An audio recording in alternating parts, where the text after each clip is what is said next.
When you have a show about gratitude, you've got to be grateful for your sponsors. And in that life of gratitude, we all have guides. Somebody that guided us through our lives, that made us appreciate those things that we have. And that's why I'm so delighted and so grateful for our sponsor, Life Guides. Life Guides is a peer-to-peer community that helps people navigate through their day-to-day stressors by providing a place of empathy, listening, wisdom, and support with a guide who has walked in your shoes, experiencing the same challenge or life experience as you. A true life guide. And because you're listening to our gratitude podcast, if you go to their website, lifeguides.com/schedule a demo and add the code HEALTHY2021. The code is HEALTHY2021 in the free text box. You'll get 2 months of their services for free. 2 months for free. So sign up, show your team you care, get a life guide, be grateful for those guides in your life, as I am grateful for our sponsor, Life Guides. Hey everybody, welcome to Leading with Gratitude Live. I'm your host, Gostick Elton, the apostle of appreciation, coming to you from the gratitude epicenter of the universe, Summit, New Jersey. Everybody knows that. I'm just laughing and having so much fun because our producer, Brent Klein in Austin, Texas, is just the best. Plus, I just got my teeth cleaned this morning. Don't you love that when your teeth are just feeling great? Well, listen, we are broadcasting live on LinkedIn, YouTube, and Facebook. We always say, look, give us 30 minutes and we'll give you 30 minutes of great information, great inspiration, and a roadmap to a life of gratitude at work and in your personal life. And I can't tell you how much we love our Gratitude Nation, that you guys give us 30 minutes pretty much every week to tune in to our great guests, that you sign up for our gratitude journal on LinkedIn. We're going to have more fun than we should be allowed today. And listen, a special shout out to Methods Of. They are our sponsor. We make all this possible.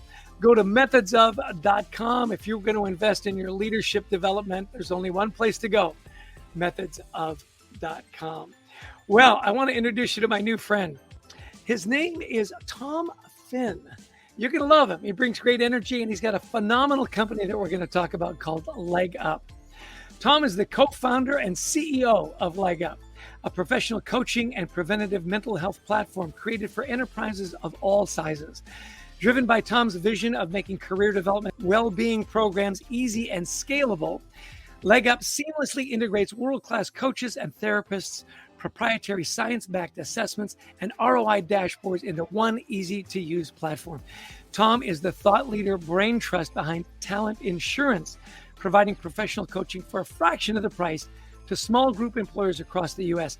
Since launching in late 2017, LeggUP has helped organizations unlock employee potential and supported the expanded role of HR leaders, turning their attention back towards people and culture development.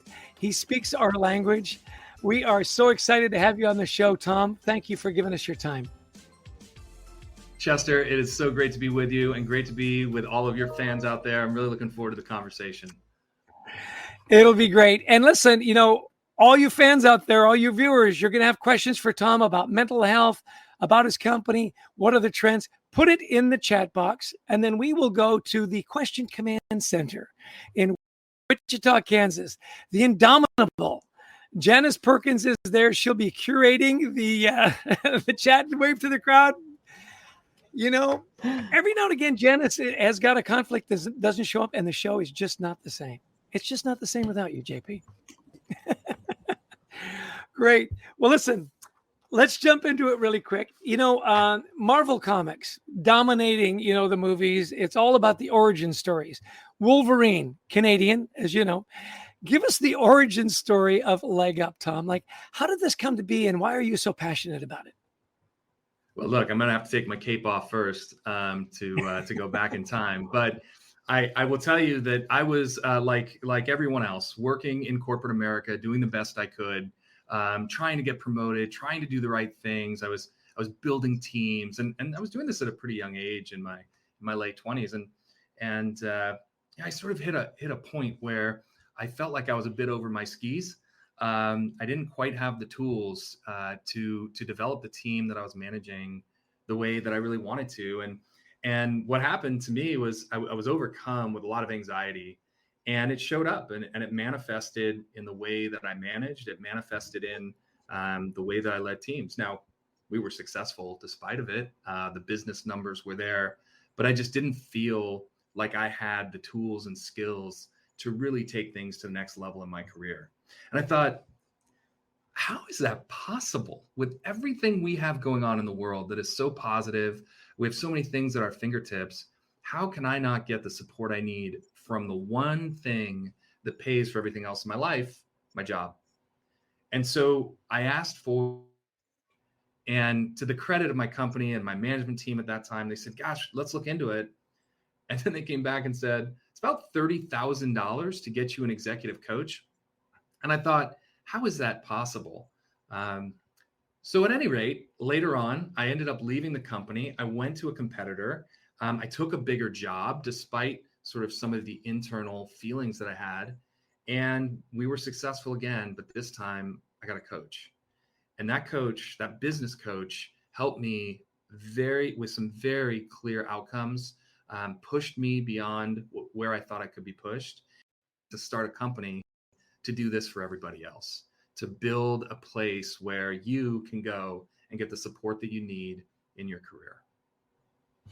That's amazing. I don't think there's an executive out there that's been an executive for very long or just been in business that doesn't think, man, I wish I had had a coach 15 years ago. I wish that when I was going through that stuff, I had somebody I could talk to. So good for you. Now, I know at your heart, you're a data guy. And so, it's not enough just to have a coach, right? You want to know what are the outcomes. So how do you measure success? How do you gather that data? And then what do you do with all that data once you've got it? Well, we try to break it down in a couple of different ways, right? Number one, we want to feel good and we want to function well.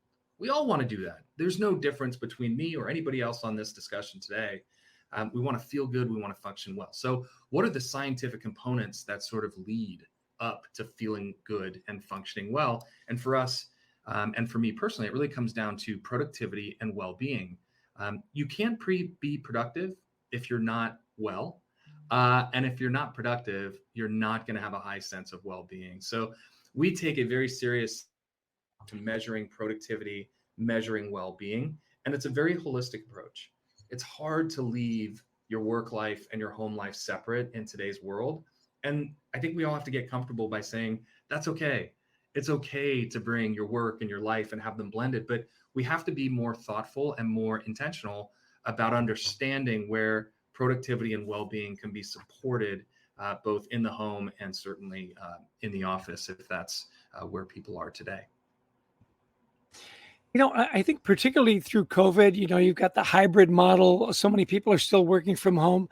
You talked about, early in your career that you suffered from anxiety, and that was really a motivator for you to build your company and get other people help.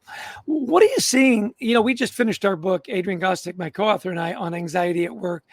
What are some of the trends that you're seeing around mental health and anxiety? And do you have coaches that specifically address that? Yeah, we do. Let me start with the trends, because I think that's really important. We're seeing 7 out of 10 people dealing with burnout. We're seeing something called the turnover tsunami. So if you haven't heard of this, I encourage you to look it up.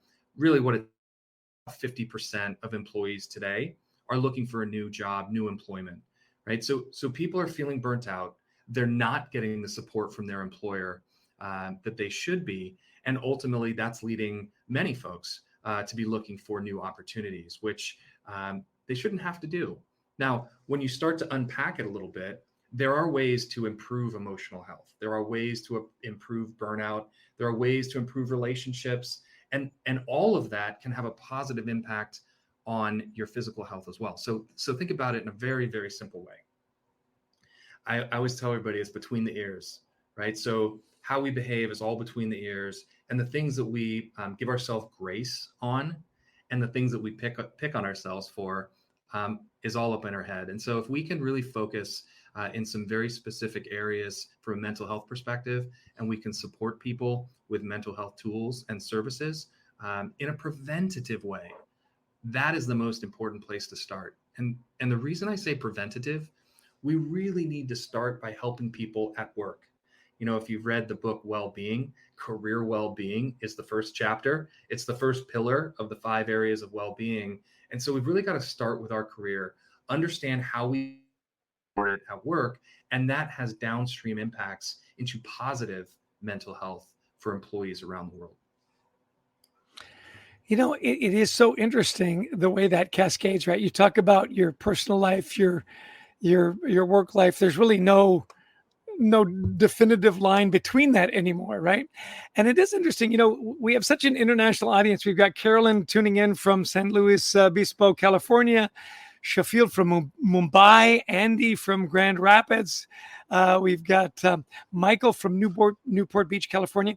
And we've got some questions coming in to the Question Command Center. So let's go to JP in Wichita, Kansas. JP, what have you got for us? Hey, Tom, there's a question coming in from Joey in New Jersey, and he asks, how do you know when you need a therapist or coach? And in the chat, he put, I'm asking for a friend, which is a follow-up question, because then why is there a stigma? So help us there, Tom. Yeah, JP, thank you. Thank you for the question. That is a tough one. So start with a coach. If you start to understand what your strengths and weaknesses are, if you start to set really thoughtful goals, if you start to understand how to regulate emotions, how to build trust how to communicate a little bit better.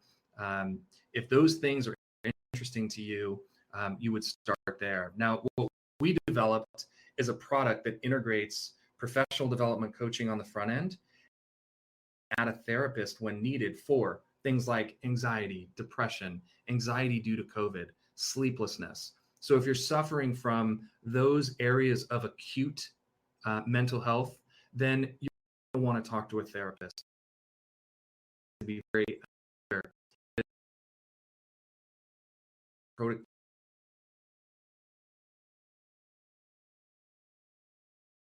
you're anxious and you're mildly depressed, you're really struggling with sleep.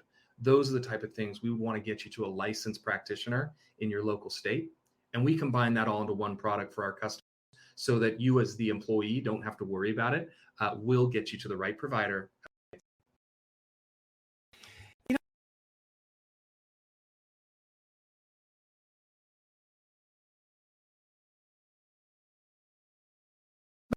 He's from Belmead, New Jersey. I'm up in Summit, New Jersey. We're like neighbors, buddy. We've also got from New Orleans, Magori. I always butcher these names, Tom, so forgive me, but it's Magori is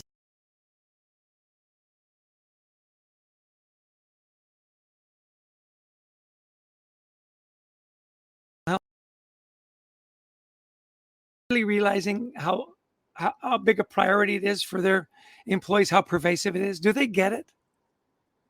They get it.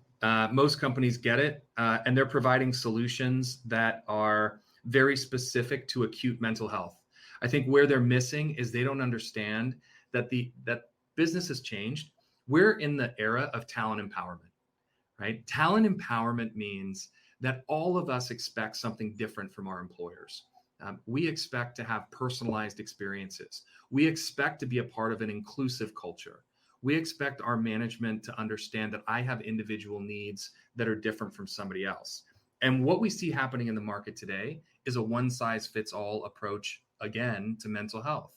And so services are being provided in the US and around the world that are better than what we had 5 or 10 years ago.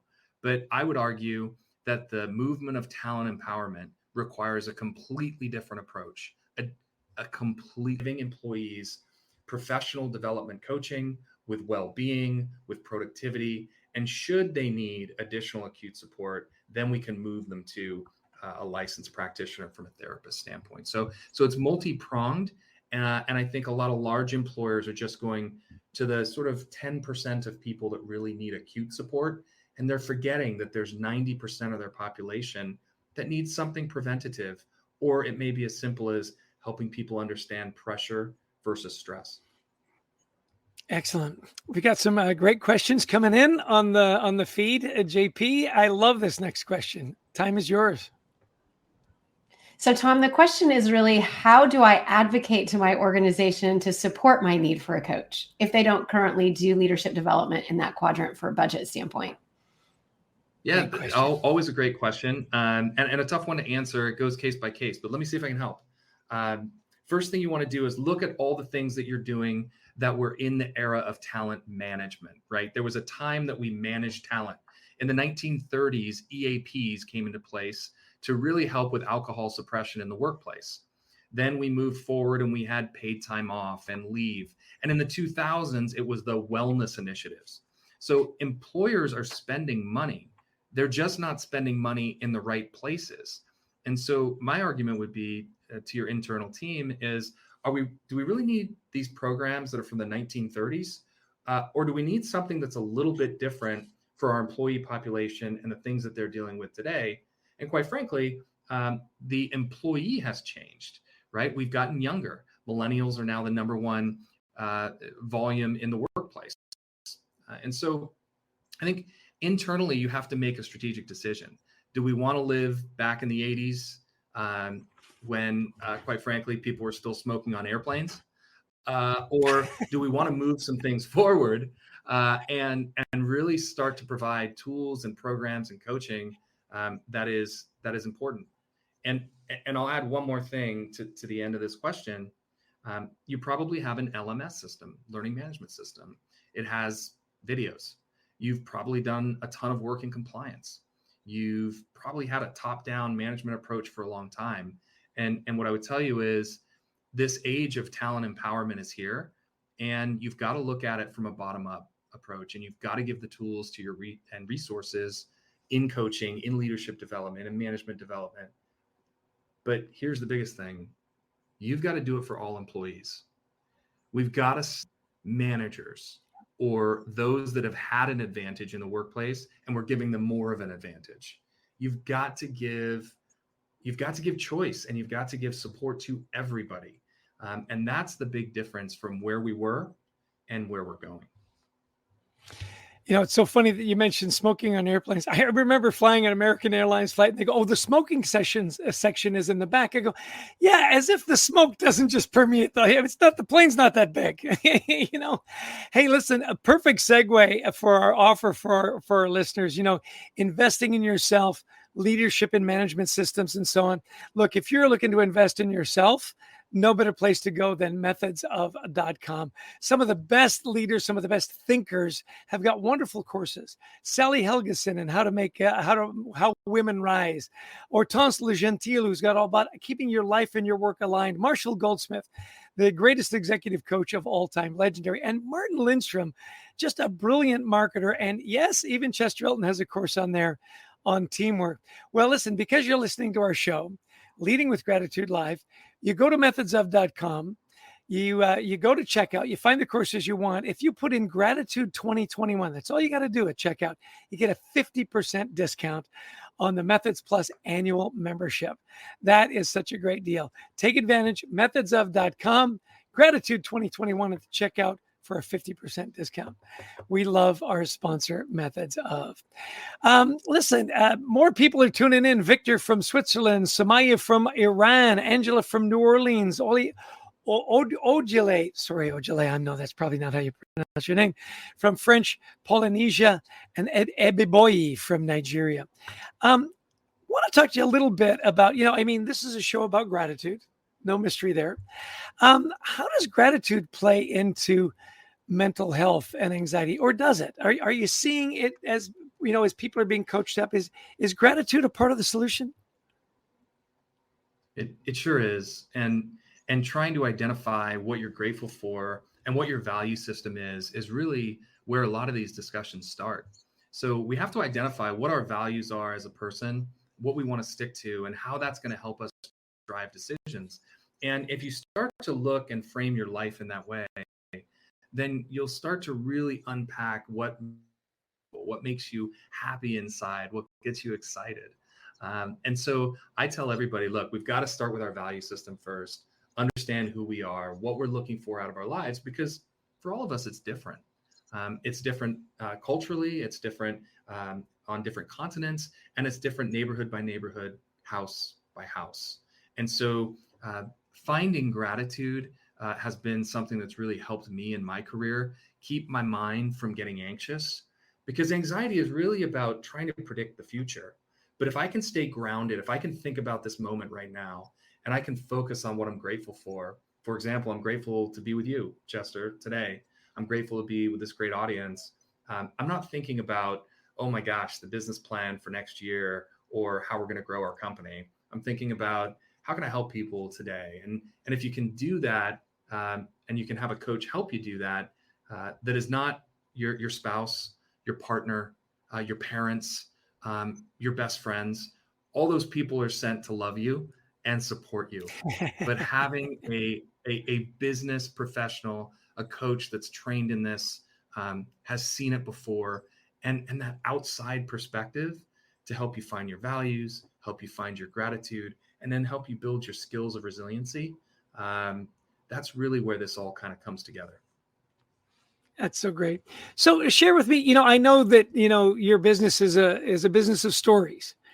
People that were suffering, got a coach, worked out well. Do you have a favorite success story that you want to share with us? Yeah, I have a few of them. I'll tell you about a member who came to us and said, I've heard about this coaching thing. I don't buy it. So we said, you know what, give it a try. Let's see how it goes. Become one of our raving fans. Her experience, she went from feeling like this was sort of some hocus pocus voodoo to I have a structured approach to my life. I have a better relationship with my husband. I feel like I'm a better mom. I feel like I'm doing better at work, and I'm more able to handle the projects and the stress that comes upon me. And we hear those stories over and over and over again with all of our members.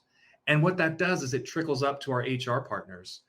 So we create visibility and transparency and dashboards so our HR partners can really understand what that looks like across their entire organization. And so we have HR partners that come to us and say, I had no idea that your team of coaches, your team of therapists had such deep knowledge and skill. They're giving my employees stories, books, articles. They're helping them prepare to be better managers.